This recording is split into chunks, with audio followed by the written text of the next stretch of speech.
படம் முடிச்சுட்டு வெளியே வரப்ப அந்த ஒரு பாதிப்பு எப்படி இருக்கும்? பாலா சாரோட படம்னாலே ஒரு பெரிய பாதிப்பு இருக்கும், எல்லாருக்குமே அது தெரிஞ்ச விஷயம். அதில் இந்த படம் வந்து எப்படின்னா, அண்ணன் தங்கச்சியோட சென்டிமெண்ட் வந்து ரொம்ப இன்டென்ஸாக, அது நம்மள அப்படியே படம் பார்க்குறது வந்து நேரில் நடக்கிற மாதிரி ஒரு விஷயமா, ஐயோ அடுத்தடுத்து என்ன நடக்க போகுது என்ன அந்த மாதிரி ஒரு ஃபீலாக இருந்தது.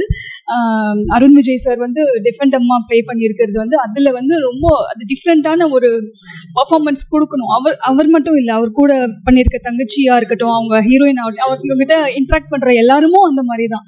எல்லாமே எமோஷ்னலான ஒரு போர்ஷன்ஸ். ஆனால் அதில் வந்து டெஃபெண்டமோடு சேர்ந்து அது ரியாக்ட் பண்ணுறது வந்து இட்ஸ் நாட் ஈஸி. அதுக்கு எவ்வளோ ப்ராக்டிஸ் பண்ணியிருப்பாங்க, எவ்வளோ பண்ணியிருக்கணும், அது எல்லாமே நினச்சாலே வந்து ரொம்ப கூஸ் பம்ப்ஸாக இருக்குது. அது மட்டும் இல்லாமல் இந்த ஜென்ரேஷனுக்கு இந்த மாதிரி அந்த பெண்களுக்கு பாதுகாப்பு கொடுக்கறது வந்து ஒரு ரொம்ப இன்டென்ஸாக சொல்லியிருக்காங்க, பாலா சாரோட ஸ்டைலில் சொல்லியிருக்காங்க. அது ஒரு மிகப்பெரிய பாதிப்பு இன்னும் படத்துலேருந்து வெளில வந்தோடனே இருக்குது. Hats off Suresh Kamatchi sir இந்த மாதிரி ஒரு படம் ப்ரொடியூஸ் பண்ணதுக்கு. மக்கள்கிட்ட இந்த மாதிரி படம் போய் சேரணும். இந்த வந்து கண்டிப்பாக இந்த மக்கள்கிட்ட சேரக்கூடிய ஒரு படம்.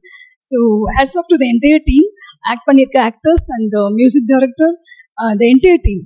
All the very best. Congratulations.